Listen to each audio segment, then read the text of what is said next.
ఫాలోవర్లు ఉన్నారు, సబ్స్క్రైబర్లు ఉన్నారు, వ్యూస్ వస్తున్నాయని చెప్పి ఇష్టం వచ్చినట్టు మాట్లాడితే, ఎవరి మీద పడితే వాళ్ళ మీద మాట్లాడుతూ, హిందూ దేవుళ్ళ గురించి, దేవతల గురించి మాట్లాడితే నేల నాకాల్సిందే, నేల నాకిచ్చేస్తారు కూడా.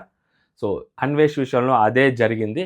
సో, చాలా వరకు మాట్లాడారు. నాకేంటి, నేను వేరే వేరే కంట్రీస్‌లో ఉన్నాను, ఇష్టం వచ్చినట్టు మాట్లాడతాను, నోటికి ఏది వస్తే అది మాట్లాడతాను, నన్నెవరు ఆపేది, నన్నెవరు పట్టుకునేది అన్న విర్రవీగాడు.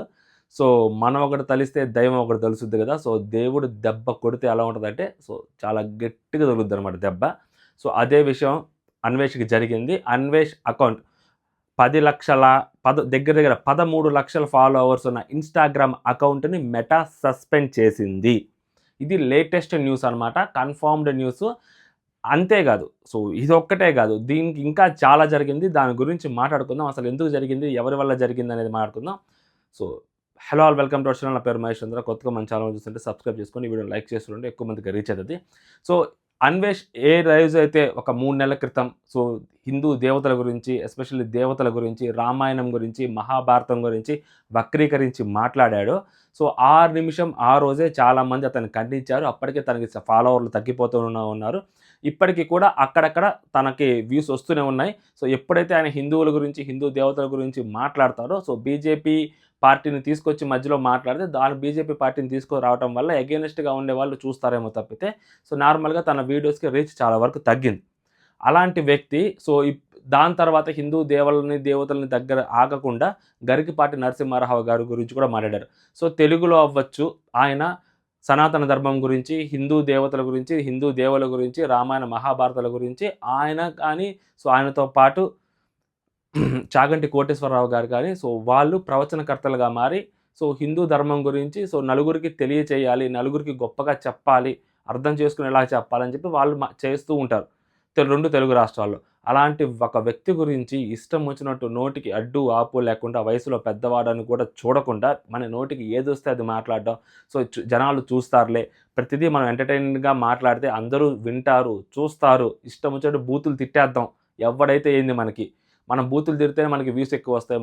మనం గలీజ్‌గా మాట్లాడితే సో, ఒక పెద్ద వ్యక్తి గురించి మనం గలీజ్‌గా మాట్లాడితే మనకొక అటెన్షన్ వచ్చుద్ది అని ఏదైతే ఉందో, సో, దానిని ఇష్టం వచ్చినట్టు గరికపాటి గారి గురించి మాట్లాడటము, తర్వాత కనీసం రియలైజ్ కూడా అవ్వకుండా, నేను నా ఇష్టం వచ్చినట్టు మాట్లాడతాను, నేను ఎవరి గురించైనా మాట్లాడతాను, నేను అలాగే మాట్లాడతాను, సీతాదేవి గురించి అలాగే మాట్లాడతాను, రాముడి గురించి ఇలాగే మాట్లాడతా అని చెప్పి చేసిన దానికి, సో, పెద్ద ఎత్తున అతని మీద కంప్లెయింట్లు ఫైల్ అయ్యాయి. సో, ఇండియాలో బోలెడు చోట్ల అతని మీద కేసెస్ ఫైల్ అయ్యాయి. దగ్గర దగ్గర 160 పైన కేసులు ఫైల్ అయ్యాయి. దాంట్లో రెండో, మూడో ఎఫ్ఐఆర్‌లు కూడా కట్టారు దాన్ని. సో, దాని తర్వాత సో, కొంతమంది వీహెచ్‌పీ వాళ్ళు సో, ఇంకొన్ని హిందూ సంఘాలు అతని మీద గట్టిగా చాలా కంప్లెయింట్లు ఇచ్చి పై స్థాయి వరకు తీసుకెళ్లారనమాట.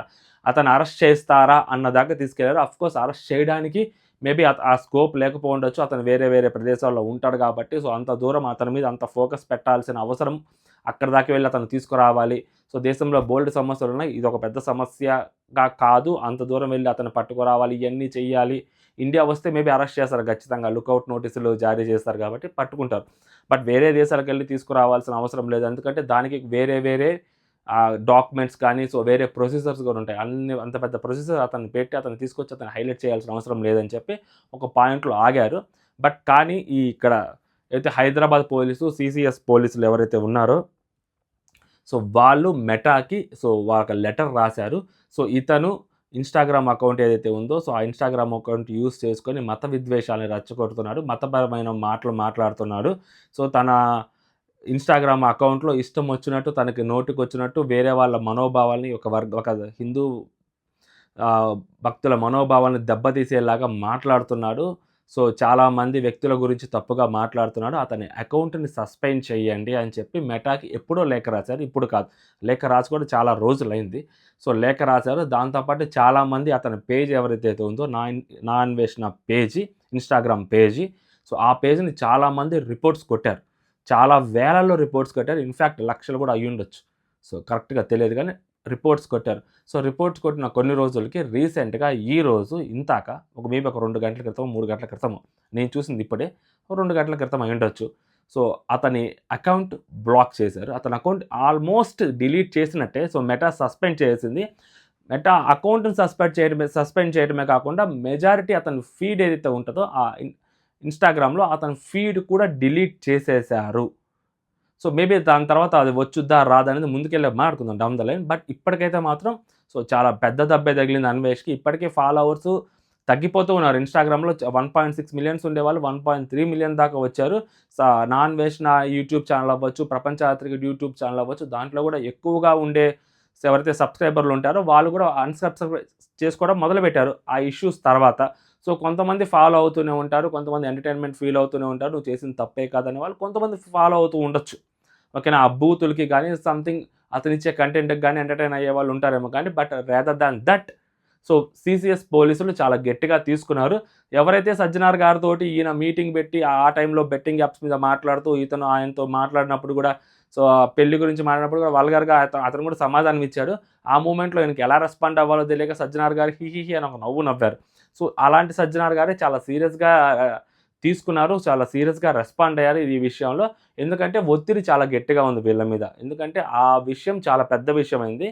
సో అందుకని చెప్పి ఏదో ఒకటి చెయ్యాలి అని చెప్పి చాలా గట్టిగా ఫిక్స్ అయ్యారు కాబట్టి సో దీని వరకు మాత్రం అకౌంట్ సస్పెండ్ చేశారు. యూట్యూబ్ అకౌంట్స్ దగ్గరికి వచ్చేసరికి కూడా యూట్యూబ్లో అతని వీడియోస్కి చాలామంది రిపోర్ట్స్ కొట్టారు. అసలు అలాగే కూడా యూట్యూబ్కి కూడా సో మెటా కంటే లైక్ ఆల్మోస్ట్ యూట్యూబ్కి కూడా కంప్లైంట్ ఇచ్చారు. సో యూట్యూబ్ ఛానల్ కూడా మేబీ డిలీట్ అయ్యే ఛాన్సెస్ కూడా ఉంటాయి. 99.99% యూట్యూబ్ ఛానల్ కూడా డిలీట్ అయ్యే ఛాన్సెస్ హైలీ పాసిబుల్ అనమాట. ప్రపంచ యాత్రికుడి ఛానల్ అనేది డిలీట్ అయిపోయేదానికి బీభత్సమైన ఆస్కారం ఉంది. సో నాన్వేషణ అవుతుందా అవదా అనేది తెలియదు కానీ సో ప్రపంచ యాత్రికుడు మాత్రం పక్కా డిలీట్ అయిపోద్ది వితిన్ ద డేస్. సో అది కూడా డిలీట్ అయిపోయే అవకాశం చాలా గట్టిగా ఉందన్నమాట. ఎందుకంటే మనం నోటికి వచ్చినట్టు ఏది పడితే అది మాట్లాడితే ఎదుటి వాళ్ళు చూస్తూ ఉంటారు, కామ్గా ఉంటారు, మనకి వ్యూయర్షిప్ ఉంది, మనం ఏదైనా మాట్లాడవచ్చు, మనం ఏదైనా చెప్పొచ్చు అంటే కుదరని పని కదా. సో వ్యూస్ వస్తున్నప్పుడు, సబ్స్క్రైబర్లు పెరుగుతున్నప్పుడు, ఫాలోవర్లు ఇంక్రీజ్ అవుతున్నప్పుడు ఒళ్ళు దగ్గర పెట్టుకొని మాట్లాడాలి. ఎవరి గురించి మాట్లాడుతున్నాము, దేని గురించి మాట్లాడుతున్నాము, ఏ సబ్జెక్ట్ గురించి మాట్లాడుతున్నాం అనేది ఉండాలి. నువ్వు ఎగ్జాంపుల్స్గా వేరే ఒక నార్మల్ పర్సన్స్ గురించి మాట్లాడుతున్నప్పుడు ఎగ్జాంపుల్గా తీసుకుంటే గుడ్ ఎగ్జాంపుల్గా తీసుకోవాలి కానీ సో ఒక బ్యాడ్ ఎగ్జాంపుల్గా నువ్వు క్రియేట్ చేసుకొని ఇష్టం వచ్చినట్టు మాట్లాడితే కుదరని పని. సో ఓకేనా, భారతదేశంలో సో అన్ని మతాలకి ఎలా అయితే మనం గౌరవిస్తామో సో హిందూ మతాన్ని గౌరవించే హక్కు, అధికారం ప్రతి ఒక్కరికి ఉంటుంది. సో కాబట్టి ఒక హిందువుగా అతను చేసింది ఏదైతే ఉందో అది ఖచ్చితంగా తప్పది. సో ఆ తప్పుని ప్రశ్నించారు, ప్రతి ఒక్కరూ ప్రశ్నించారు, ప్రతి ఒక్కరు ప్రతిఘటించారు కూడా. సో దానికి రీజనే సో ఈరోజు అతని ఇన్స్టాగ్రామ్ అకౌంట్ డిలీట్ అవ్వటం. నేను మళ్ళీ చెప్తున్నాను. సో అలా చాలా గట్టిగా చెప్తున్నాను, చాలా బలంగా చెప్తున్నాను. సో అందరికీ వినిపించేలా చెప్తున్నాను. ఒకళ్ళ మతం గురించి ఒకళ్ళు కించపరిచేలాగా మాట్లాడితే ఒకరోజు చూస్తుండొచ్చు, రెండో రోజు చూస్తుండొచ్చు, లేకుంటే పోలీసులు వీళ్ళు చూస్తారు, దేవుడు చూస్తూ ఉన్నాడు కదా, దెబ్బ గట్టి కొడతారు. ఆ దెబ్బ తగిలిన రోజు ఉంటుంది, కళ్ళు బైర్లు గమ్ముతుంటాయి. సో చుట్టూతా ఏం జరుగుతుందో కూడా ఏం అర్థం కాదనమాట. జుర్రని తిరుగుతూ ఉంటుంది. నేల మీదకి వచ్చిన తర్వాత అర్థమైంది, ఓహో ఇంత తప్పు చేశామా మనం, ఓహో ఇంత పాపం చేశామా మనం, ఓ ఇంత ద్రోహం చేశామా మనం అని అప్పుడు అర్థమన్నమాట. ఆ రోజు ఆ క్షణం అర్థమైనప్పుడు ఎవ్వడు ఏం చేయలేడు. ఎందుకంటే అప్పటికే నేల నాకి ఉంటాం కదా మనం. ఈ పరిస్థితి అదే అనమాట. ఈరోజు జస్ట్ ఇదొక ట్రైలర్, టీజర్ లాంటిదే ఆ ఇన్స్టాగ్రామ్ అకౌంట్ సస్పెండ్ అవ్వటం అనేది. దాని తర్వాత ఇంకా ఉంది, డౌన్ ద లైన్ చాలానే ఉందన్నమాట. ఎవ్వరు ఎప్పుడు ఎక్కడ వదలలేదు. వదిలేరు అని ఎవరైనా భ్రమల్లో ఉంటే ఆ రోజు కూడా చెప్పాను, అది డౌన్ ద లైన్ స్లోగా జరిగే ప్రాసెస్ తప్పితే అది ఇమ్మీడియట్ ఎఫెక్ట్గా జరగదు అని ఆ రోజు కూడా చెప్పాను. ఆ రోజు నేను ఏదైతే చెప్పానో అదే ఈరోజు జరుగుతుంది, స్లోగానే జరుగుతుంది అనమాట. ఇన్స్టాగ్రామ్ అకౌంట్ బ్లాక్ అవడం అనేది వన్ ఆఫ్ ద థింగ్. ఇంకా చాలా ఉన్నాయన్నమాట. సో జరుగుతాయి, ఇంకా చాలానే జరుగుతాయి అనమాట అతని విషయంలో. ఇప్పటికైనా కానీ ఒళ్ళు దగ్గర పెట్టుకొని మాట్లాడితే మంచిగా ఉంటుంది. లేదు నేను ఇంకా రెచ్చిపోతాను, ఇంకా చేస్తానంటే సో అది అతని విచక్షణకే వదిలేస్తున్నారు. ఎందుకంటే ఇంత ఇన్స్టాగ్రామ్ అకౌంట్ బ్లాక్ చేసిన వాళ్ళు ఇంకొక అడుగు ముందుకేసి అతని యూట్యూబ్ అకౌంట్లు బ్లాక్ చేయాలి, యూట్యూబ్ అకౌంట్లు సస్పెండ్ చేయడం లేదు. అతను బ్యాంక్ అకౌంట్ ఫ్రీజ్ చేసినా కానీ పరిగెత్తుకుంటా ఇండియాకి రావాల్సిన సిట్యువేషన్ ఉంటుంది. అతను పాస్పోర్ట్ బ్లాక్ చేసినా కూడా ఒక 4 అడుగులు ముందుకేసి పాస్పోర్ట్ బ్లాక్ చేయడం పెద్ద విచిత్రం కాదు. బట్ అంత సిట్యువేషన్ తీసుకురావడం అనవసరం అని చెప్పి పోలీసులు ఆగుతున్నారు తప్పితే, ఇప్పుడు ఈ ఇన్స్టాగ్రామ్ అకౌంట్ బ్లాక్ అయింది కాబట్టి అతను ఇంకా రెచ్చిపోయి మాట్లాడినా, ఇంకా రెచ్చగొట్టేలాగా ఏదైనా వ్యాఖ్యలు చేసినా కానీ డెఫినెట్లీ, ఎందుకంటే కోపంలో ఉంటాడు, బాధలో ఉంటాడు, అసహనంలో ఉంటాడు.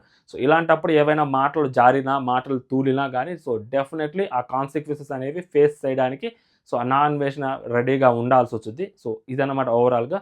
సో మీ ఒపీనియన్ మీరు కామెంట్ చేయండి. అండ్ జై హింద్.